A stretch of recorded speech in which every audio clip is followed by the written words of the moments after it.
Hey, welcome back, everybody. Josh the RV Nerd of Bish's RV back down here at Alliance today, getting a look at their newest of their benchmark destination trailer series.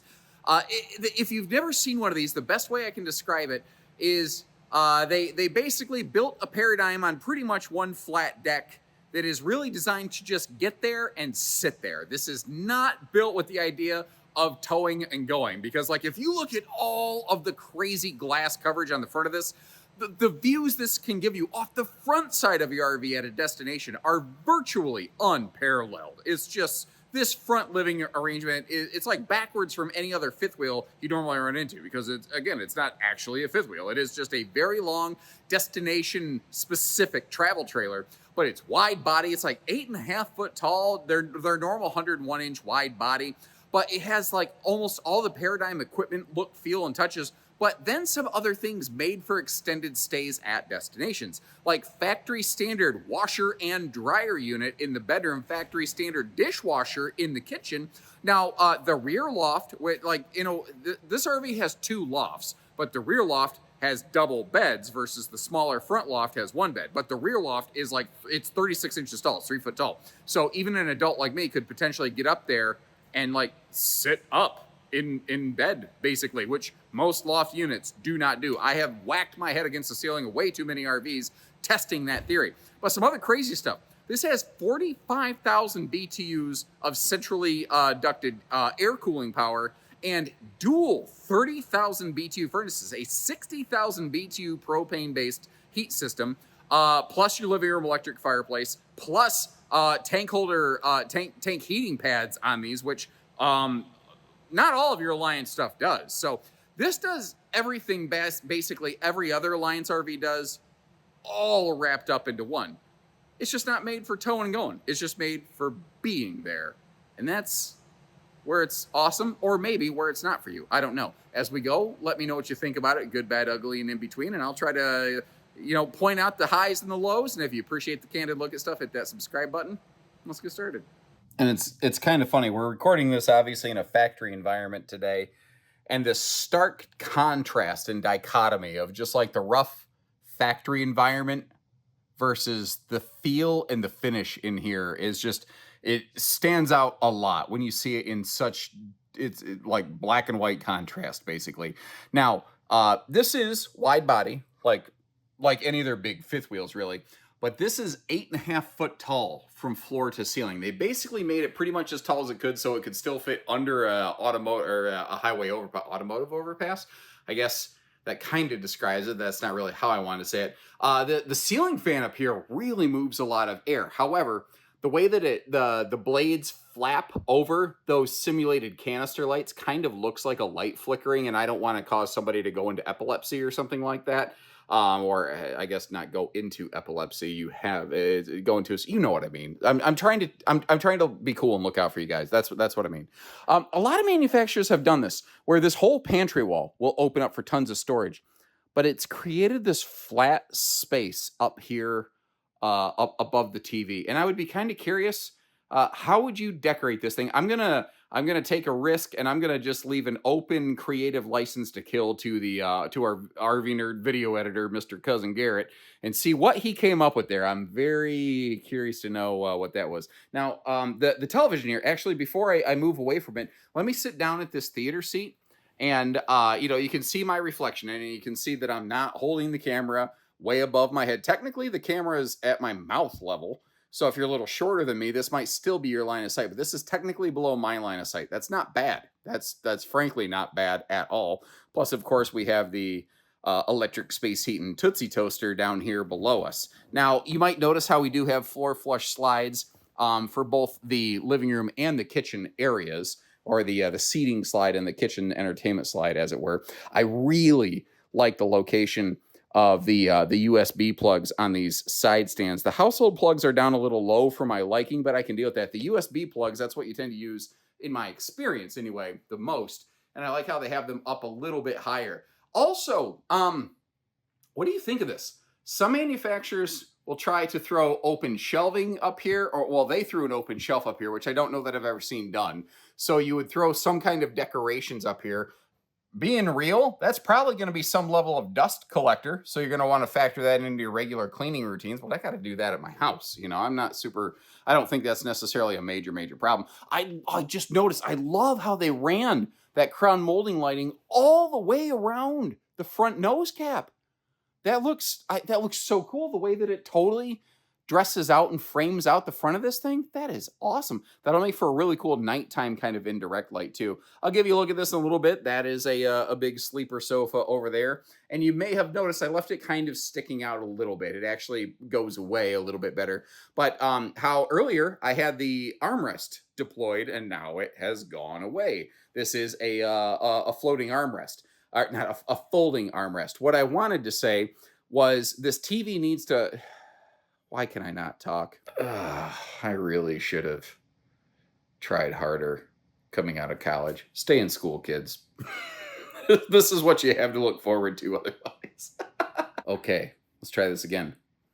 What I noticed was this sofa got mounted a couple inches to the right, and it needs to float a couple inches to the left. It's supposed to be basically all but flush against that wall over there, because what happened the way this sofa is mounted currently is it puts a little bit too much pressure on the left-hand side of the chairs over here, but it's a little thing. Now, you know, that's something that we could tweak up at one of our stores if need be. These are power recliners. It does have that lovely thigh buster USB plug right there that literally nobody likes, but every brand keeps doing it. You've also got little hideaway cup holders. So if you're not going to fold down that armrest, you're like, yeah, I want cuddle compliance, but you know, I would also like cup holders. Well, you can have and instead of or. One of the cool things that they did here is 2 of these chairs can fold and stow away, which allows you to do this. This is a handy little pivoting dinette arrangement. One of the cool things here, if you notice down there by the floor, there's actually a little power outlet box where if you want to be able to use this like a sort of makeshift desk station, or it's actually very common. I see used RVs come in on trade where somebody took a freestanding table and they went ahead and turned it themselves and permanently mounted it. This gives you the choice. There's just a quick release little latch where if you want to have some of the most awesome campsite dining, that is just phenomenal. And these are 7-foot tall slide outs. To give you a reference, I'm a little over 6 foot. Here's a little sample of me standing in these things. As you can see, it's tall enough you can't even see the slide box above my head right now. And to help you kind of complete that visual, that's how far you have to travel off the top of my head to get there. It might actually be bigger than 7 foot. That's really tall. And I know I don't have a lot of peach fuzz coming off the top of my head, but that's big. Now, obviously, over my left-hand shoulder, we've also got what I call the Nerf Battle Loft, because it's Nerf or nothing, if you remember the commercials. But there are privacy curtains where you can pull that shut if you want to. Now, as long as I'm looking up top here, I want to mention this RV has 3 basically standalone centralized air conditioner systems. And that sounds totally twisted when I say it out loud. So the way this works is up here above like the living room sofa, and then again right next to the kitchen and the loft, and then again over the rear loft, you have a 15,000 BTU air conditioner. Each of these has its own separate miniature ducted air system. So basically you have front, middle, and rear cabin air. Like the middle air takes care of the loft, it takes care of the bathroom. The rear air takes care of that loft and that bedroom. So they're all kind of sharing some work. And you know, you'll have a couple of the thermostats here. You'll have your bedroom thermostat in the rear bedroom. So if the kids up in the loft can't mess with the airflow you're getting down here in your bedroom, which is in front of me. I'm pointing, I guess, in a direction that you can't see. But the thing is here, they all also have a aftermarket, normally, well, it's factory standard now, kit on them called the RV airflow system. It sounds like RVs have airflow systems, but there's a commercial thing, the RV airflow system, that reduces the noise and improves the airflow and efficiency of these things. So it's a triple whisper ducted high efficiency max output 45,000 BTU air system. That's a very long name and every bit of that description applies. I know I just went on the air conditioner side adventure with you, but I think that's a very important part of this. This also, in addition to having triple air conditioners, has dual propane furnaces. Plus, you have the holding tank heaters and everything. Like this is, I don't like the phrase 4 seasons because I think that it's like when it's -50 weather, RVs aren't made for that. But 0 to 100 degrees, this is rated, tested, proven. But we'll get there in a second. Look at how much kitchen space. Like I don't use a wide angle lens. Let me get you straight on with this. And you see those kitchen utensils there, using that as a scope of scale. Since Americans will use anything except the metric system. Like you have huge counter space. You have huge upper and lower cabinet space. That is a residential size microwave. It is not convection, but you do have an extra large 4-burner stovetop and residential sized actual oven down there. Additionally, things that you would expect to associate more with a home than an RV, we have, oh, I hit the camera. We have a factory standard dishwasher down here. Now, I don't know if it's Chinette friendly, which is how I tend to camp those, in case you weren't aware, paper plates. Pretty sure you don't want to throw those in there. Is that catching? Maybe that's all it I'm not sure. I don't want to get too friendly with it. I don't want to risk accidentally breaking it. I don't know if that's catching or if that's all the further that it extends, because the pockets actually go a little bit further back in. Anyway, solid surface kitchen counters, also another nice little touch in here, because again, this is basically on the trim package level of something like a paradigm. Some people call them paradigm. That's weird. Actually, one of the funny things, paradigm is a kind of tongue-in-cheek joke around these parts with the Alliance, ladies and gentlemen. The taller slide, though, holy crap, dude. Look at the storage that you have in this. It is absolutely massive. Let me give you another size reference. A bowl of fake apples. Put that in there. And that gives you an idea of how freaking large those are. You can put some big stuff in there. And so that you don't have to go crawling around on your hands and your knees in your kitchen to get to the storage, it's not just shelving under the cabinets, under the countertop rather. It is slide open shelving. Like everything comes to you. You don't have to go digging on your hands and knees for anything. And then, as if we haven't seen enough, you have this massive pantry-tainment center right here. I did think it was interesting that the cabinetry in here color shifted to a darker wood. I don't know why. I don't think it's a problem. I'm trying to activate, there you go, the motion sensor, because normally when you swing open this big door, that's going to kick on for you. And notice how there's a gas strut there to hold this big heavy thing open so you don't have to wrestle with it. And here's another really cool thing. These shelves, if you don't want them there, they could be removed. They could be, apparently I didn't get that one back on the peg. Now I'm bumping my elbow and stuff, but you get the idea. Now, one of the reasons that's important is you see there's a power outlet right down there inside the pantry-tainment center. If you wanted to take a couple of these shelves out and turn that into a charging center for like a rechargeable stick vac, it is intentionally designed to be able to do that. This RV doesn't have a central vac system, but it's easily set if you want to get one of those. And the funny thing is, those aftermarket stick vacs, I feel, frankly, kind of work better, and they're easier to maneuver and deal with anyway, as opposed to having like a 25-foot long pool cleaner hose strung through your camper, scraping up against all your cabinetry. I don't know that I love that. You might notice you haven't seen any heat vents in the floor, like most of your line stuff. The majority of like your living and kitchen heat's coming off that, it's distributed from that island in the center of the RV. Moving our way back here. Oh, hold on. I'm sure you probably noticed, but I just sort of noticed, I love the full wood framing on those windows. I like that. Now, that bottom section down there slides open for airflow. Most of this window doesn't give us airflow, but that's actually a pretty normal airflow size section of a window. This thing is just super tall and has super big windows, so it makes it look small, even though I don't think it actually is. But hey, that's my 2 cents. Now, you might notice we absolutely do not have a what I call peekaboo I smell you bathroom. Speaking of that, before I forget, you might notice there's a piece of paper stuck to this vent up here. That's because above this thing, there's actually a rain-sensing max air vent fan, like you'd have in a Paradigm luxury fifth wheel bathroom. And that sucker, of course, my demo would fail. You get the idea. If I was trying to figure out a way to show you that yes, it does actually pull air out of there. Now that actually is like a chimney, basically, that goes up through this wall and exhausts out the roof of the RV. Something I lovingly refer to as a fart chimney. You are welcome for that. You are welcome to take that or leave it a little bit.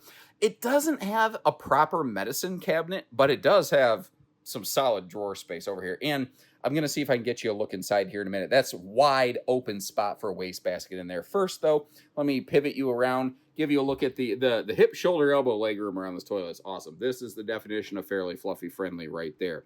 You can see the heat vent still not in the floor next to the toilet over there. What I haven't done is looked inside this linen cabinet. Holy crap, dude. That is deep. That goes all the way against the sidewall. So you may actually want to get some kind of wicker totes or something to stuff stuff in the back of it so you can grab the tote and pull it forward, because otherwise it's going to be a little bit tricky. I stepped in the shower, as you notice on the right-hand side of the screen there, and I'm glad I'm not any taller. Now, I'm just over 6 foot, flat foot. I'm wearing some insanely thick-soled running shoes just to have support for stomping around on concrete and dirt lots doing this stuff all day. So in that footage where you saw me standing, I was probably at least 6'2 to 6'3, depending. Yeah, I'm glad I wasn't any taller. Now, normally, in like a Paradigm fifth wheel, that wouldn't be a problem at all. But this being still on one flat deck, right below the shower is a chassis frame rail.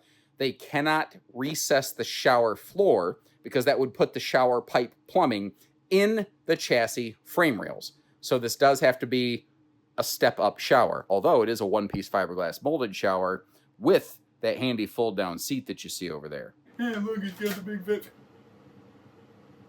Oh, of course, now you stick up there. And before I forget, showing you the little bit of storage, the big drawers that we have here in this bathroom, and again, that space under the sink for you. What you won't see is PEX on flex hoses. Now, if you look here, you do see a braided hose to a PEX connection. That's a dedicated object made specifically for that function.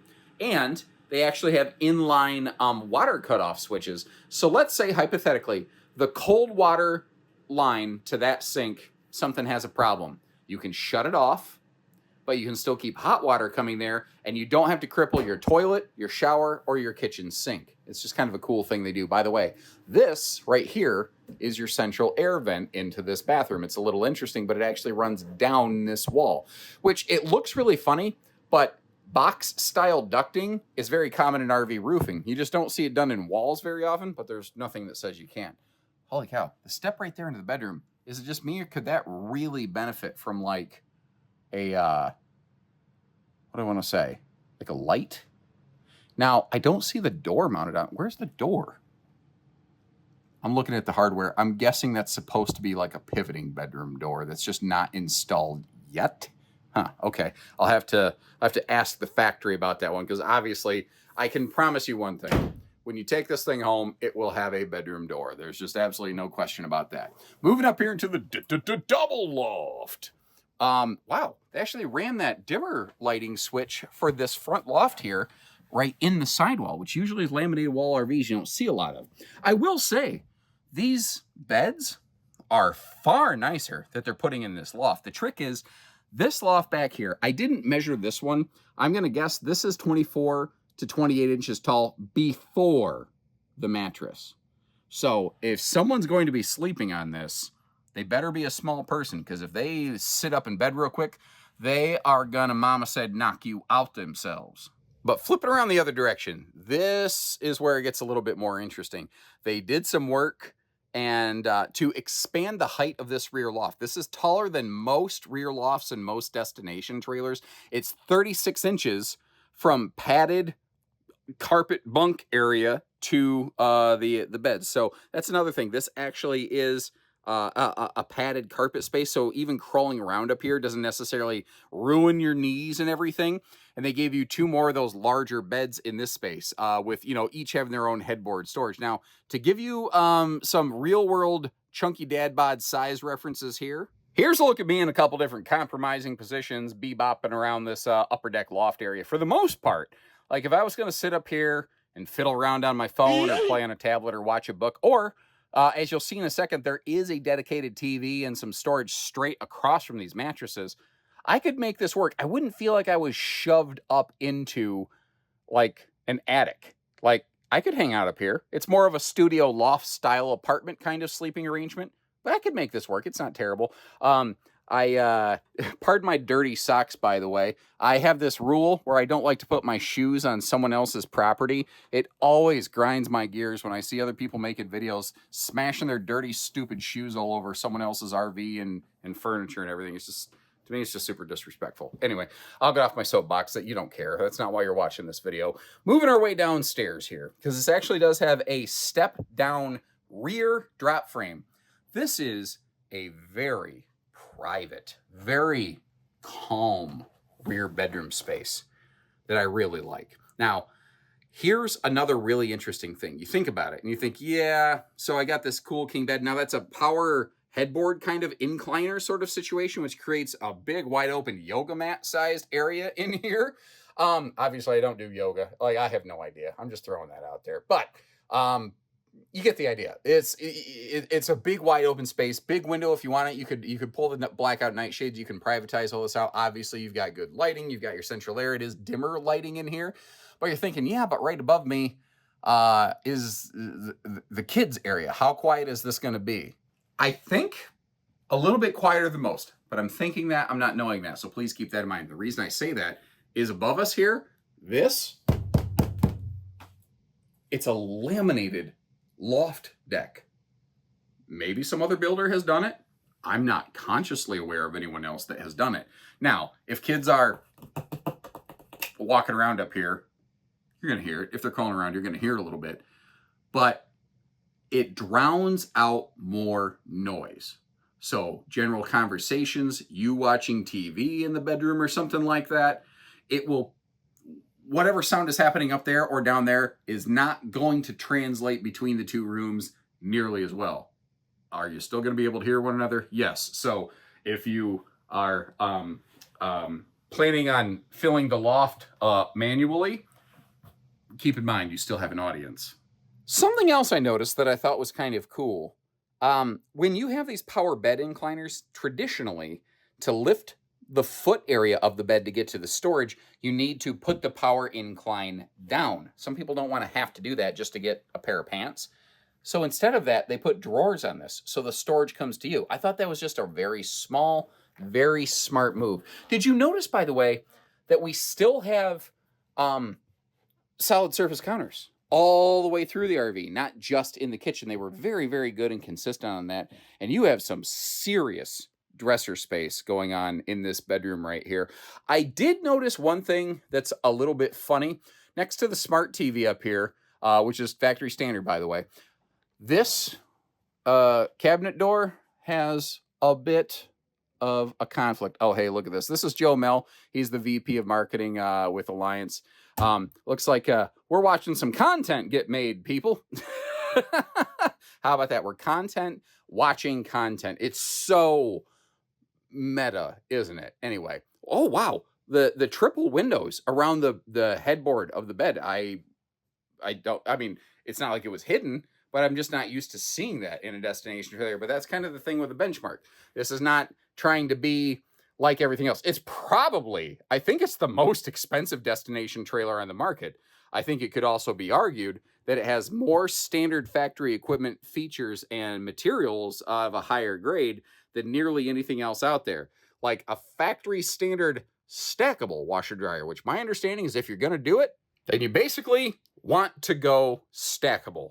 I was a little bit worried this RV wasn't going to have enough closet space. Like, that's a good closet. And then they did a Sir Mix-a-Lot double up down here. That's not bad. Like, That's a mine and yours big double closet area. I'm not mad about that. That is way better than I thought it was going to be. Huh. Okay. Well, this is why we do the videos. This is why I open up all the storage. I like to catch all those extra little tidbits and ditties, you know.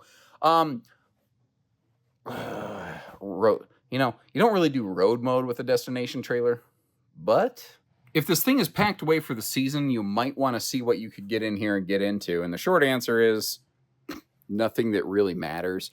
You're basically going to get in this RV just to hit the control panel to open up, because the refrigerator and the freezer are absolutely lost. You could get into the bathroom, which I guess is handy. You could get up to the lofts. Technically, you can get into the bedroom. I don't know that you want to be using the bed while it's retracted. And I also just learned something. I learned that in order to close this bed slide, you need the bed in the up lounger position. Otherwise, the mattress and the bed decking is going to smash into that dresser, because they gave it a full-size dresser. So there you go. Handy little pro tip today for you from your Uncle Josh. Make sure that thing is in the up. What I would do on that is over here on the slide-out control panel, I would put like a little Post-it note or something on this, or at least a yellow sticker or something that just says bed up. Otherwise, man, that's going to be an expensive mistake. So I usually like to take this moment in the video to talk towing, but that's the thing with an RV like this. This is not really built with the idea of moving it around. Now, yeah, it has tires and brakes and everything. It's designed to be able to get there, but that's really the idea. If you were looking for something this heavy and this size, this length to move around with regularity, you'd be a lot better off looking at a fifth wheel as opposed to a gigantic rolling brick like this with a huge glass windshield on the front. This is a towing nightmare. If you're going to do it, I feel a lot better with you having something like a dually just to handle this sucker. I mean, it's just huge, you know.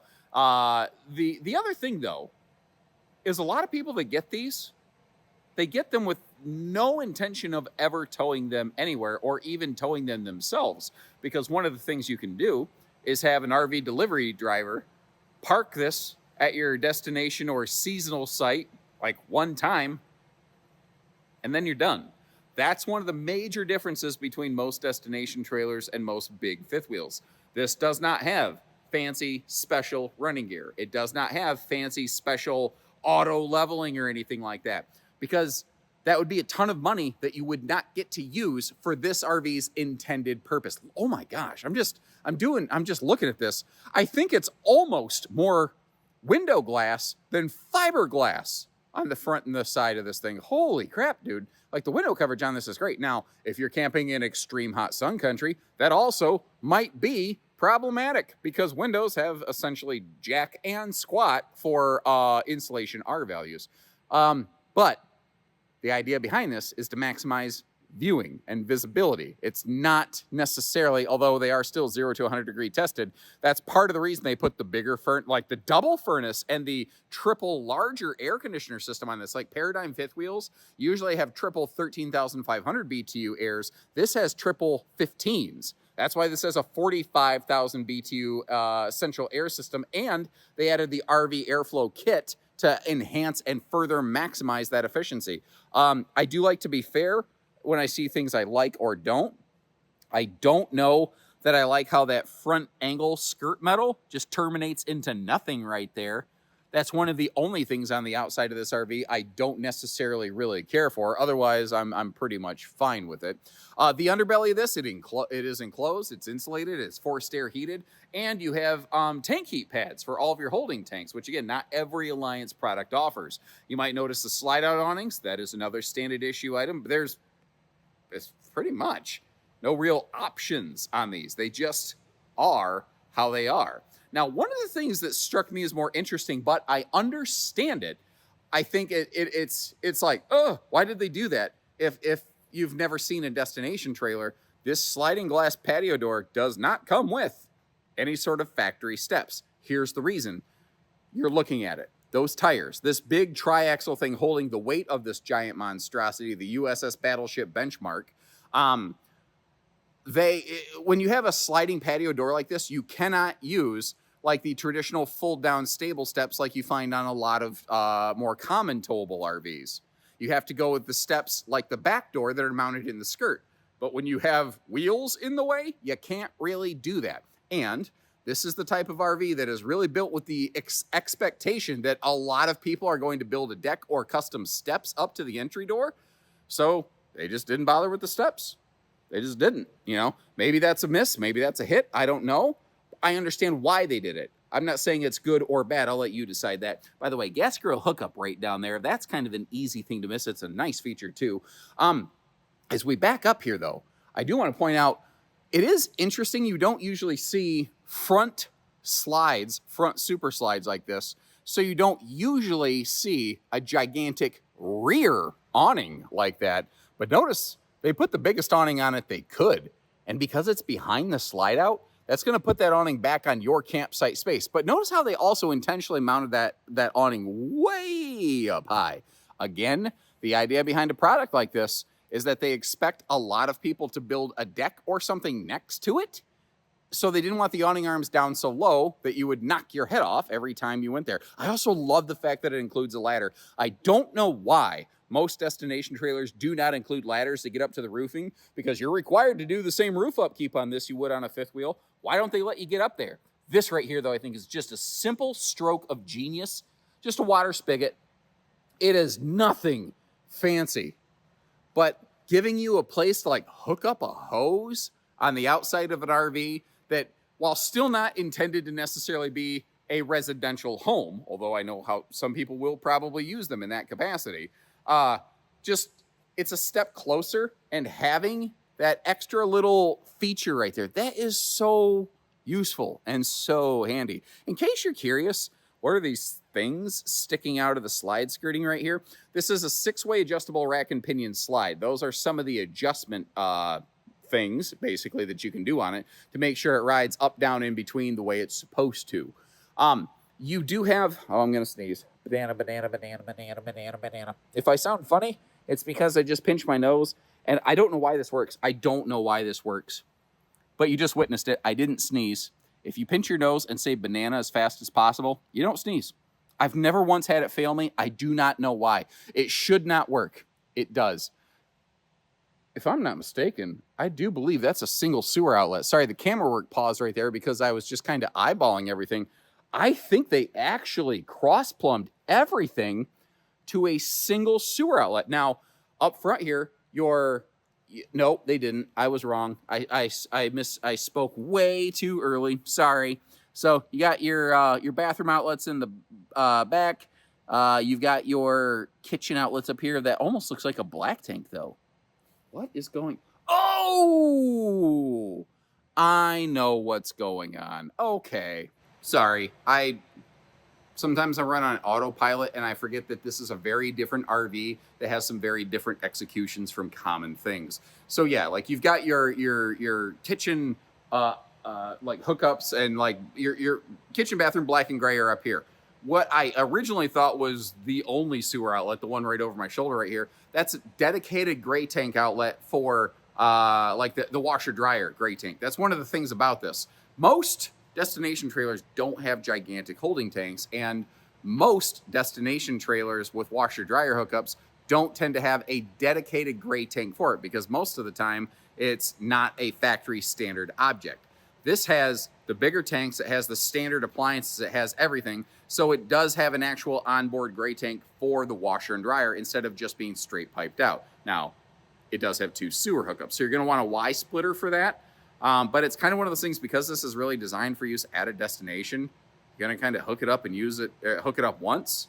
It's not like a normal travel trailer or fifth wheel where you're hooking it and unhooking it all the time. So hopefully it's not too annoying for you. Anybody out there with destination trailers with a washer dryer hookup and similar sewer hookups to this, if you are willing to leave a note in the comment section, how have you dealt with it, and really was it a big deal? I would really love to hear from you instead of just hearing from someone like me. That might help the next person a lot, and I'd sure appreciate it.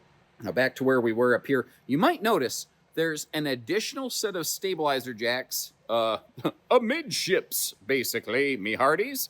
So you've got your normal front and rear stabilizers, but you've also got a third set of those stabilizers in the middle of the RV. That's just for extra stability. This does not have, again, fancy things like auto leveling systems, because this tends to be the kind of RV, you get it there, you set it there once. A lot of people will add extra blocks and things. These destination trailers people use differently from a common towable travel trailer or fifth wheel. And sometimes some of that equipment that you tend to just take for granted and automatically associate with a big RV, it just isn't here because it's a different animal. Now, one thing I've noticed is this does not have a detachable tongue hitch. Some destination trailers will do that, but typically seasonal park owners or permanent site park owners don't really like those things, because if you take the tongue off, technically it becomes a permanent structure. And at that point, the park owner is supposed to be taxed on it. Now, some park owners will still let you do it, and some state guidelines and bylaws might vary. But it looks like that's just not an option here unless you get the cut and torch out, which I don't recommend. So what do you think, everybody? Does it set the benchmark for destination trailers? That's as good as the jokes get today.